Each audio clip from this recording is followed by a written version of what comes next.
Hello friends, food lover চ্যানেলে সবাইকে স্বাগত জানাই। আশা করি সবাই খুব ভালো আছেন। আজকে আপনাদের সাথে এই তীব্র গরমে চিকেনের একটি সুস্বাদু রেসিপি শেয়ার করব। তা হলো গন্ধরাজ চিকেন। রেসিপিটি বানানো খুবই সহজ আর গরম ভাতের সাথে খেতে অসাধারণ লাগে। তাহলে চলুন ঝটপট রেসিপিটি দেখে নিই। রেসিপিটি ভালো লাগলে পরে লাইক, কমেন্ট এবং অনেক বেশি বেশি করে শেয়ার করবেন। আর আমার চ্যানেলে যদি নতুন বন্ধু হয়ে থাকেন তাহলে চ্যানেলটি সাবস্ক্রাইব করে পাশে থাকবেন। গন্ধরাজ চিকেন বানাবো, তার জন্য এখানে 1 কেজি উইথ বোন চিকেন নিয়ে নিয়েছি। চিকেনটাকে প্রথমে পরিষ্কার করে ভালো করে জল দিয়ে ধুয়ে তারপর জলটা ঝরিয়ে রেখেছি। তারপর ম্যারিনেশনের জন্য দিয়ে দিচ্ছি 4 টেবিল চামচ টক দই,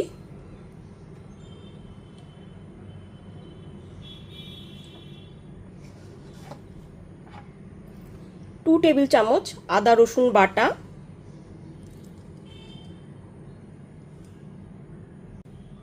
1 চামচ গোলমরিচ গুঁড়ো, হাফ টিস্পুন হলুদ গুঁড়ো,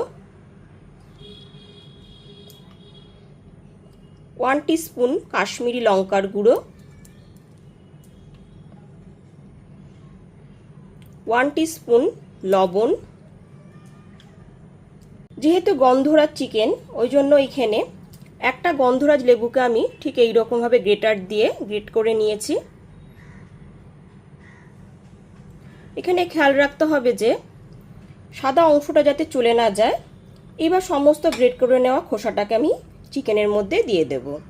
সব কিছু উপকরণ এখানে দেওয়া হয়ে গেছে। এবার হাত দিয়ে খুব ভালো মতন চিকেনের টুকরোগুলোকে মেখে নেব।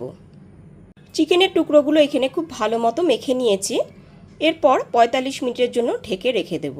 তবে আপনারা চাইলে পরে আধ ঘন্টার জন্য রেস্টে রাখতে পারেন। চিকেনটাকে এইখানে 45 মিনিট ধরে ম্যারিনেট করে রেখে দিয়েছি। এরপর এতে দিয়ে দিচ্ছি একটুখানি গন্ধরাজ লেবুর রস।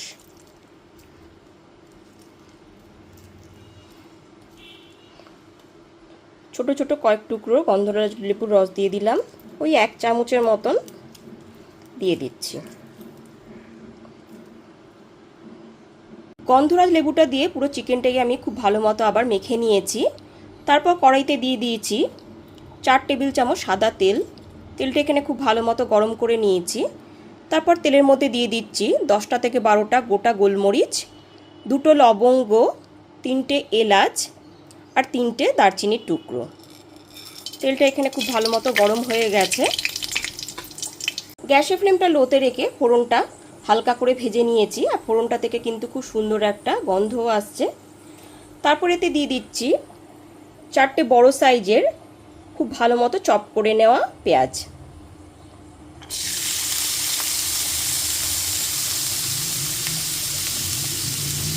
পেঁয়াজটা যাতে খুব তাড়াতাড়ি নরম হয়ে যায় ওই জন্য দিয়ে দিচ্ছি 1 টিস্পুন লবণ। এরপর গ্যাসের ফ্লেমটা লো টু মিডিয়ামে করে পেঁয়াজটাকে খুব ভালো মতো লাল করে ভেজে নেব।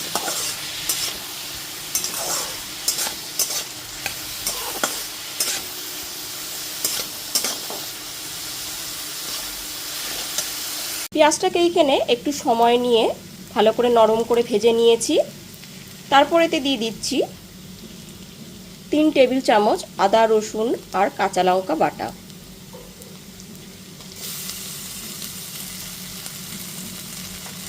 এখানে আমি 4টে কাঁচা লঙ্কা বাটাই দিয়েছি। তবে আপনারা যেরকম ঝাল খেতে পছন্দ করেন ঠিক সেইভাবেই ঝালটা দিয়ে দেবেন। আদা রসুন আর কাঁচা লঙ্কা বাটাটা খুব ভালো মতো পেঁয়াজের সাথে এইবার কষিয়ে নেব।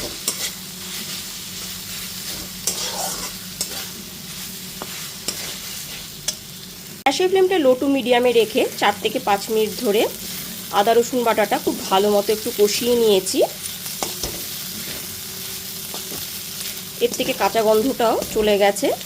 এরপর এতে ম্যারিনেট করা চিকেনের টুকরোগুলোকে দিয়ে দিচ্ছি। সমস্ত ম্যারিনেট করা চিকেনের টুকরোগুলো দিয়ে দেওয়ার পর খুব ভালো মতো এবার মিশিয়ে নেব। গ্যাসের ফ্লেমটা কিন্তু এখন লোতেই আছে।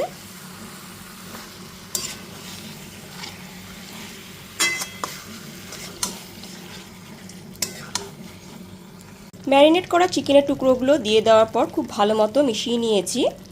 তারপর গ্যাসের ফ্লেমটা লোতে রেখে 10 থেকে 12 মিনিট ধরে ঢাকা চাপা দিয়ে রান্না করে নেব।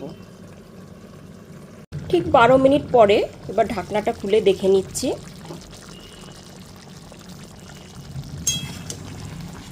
এখানে যেহেতু চিকেনটা দই দিয়ে ম্যারিনেট করা হয়েছিল, ওই জন্য চিকেনটা থেকে অনেকটা জল ছেড়ে এসছে।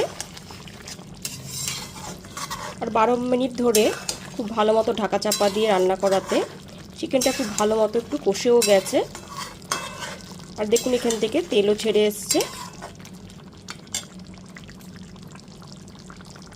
এরপর এতে দিয়ে দিচ্ছি হাফ বাটি পরিমাণ জল। জলটা দিয়ে খুব ভালো মতো মিশিয়ে নিলাম।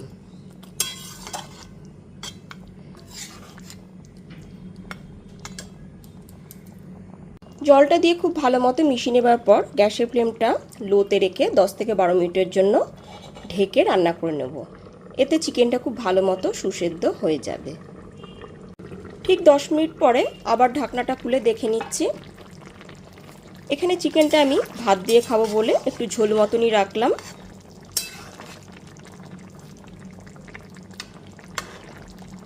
যেহেতু ঢাকা চাপা দিয়ে রান্না করা হয়েছে, ওই জন্য চিকেনটা খুব ভালো মতনই সুসেদ্ধ হয়ে গেছে। এরপর এতে দিয়ে দিচ্ছি 4টে চেরা কাঁচা লঙ্কা আর গন্ধরাজ লেবুর স্লাইস করে রাখা টুকরো।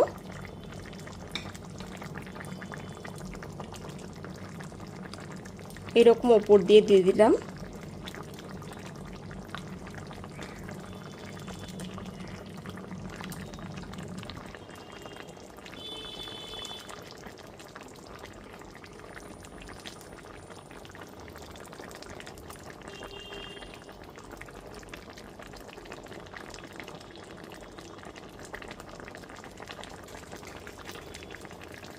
এইরকমভাবে ওপর দিয়ে গন্ধরাজ লেবুর টুকরো আর কাঁচা লঙ্কা দিলে পরে কিন্তু ফ্লেভারটা খুবই ভালো আসবে।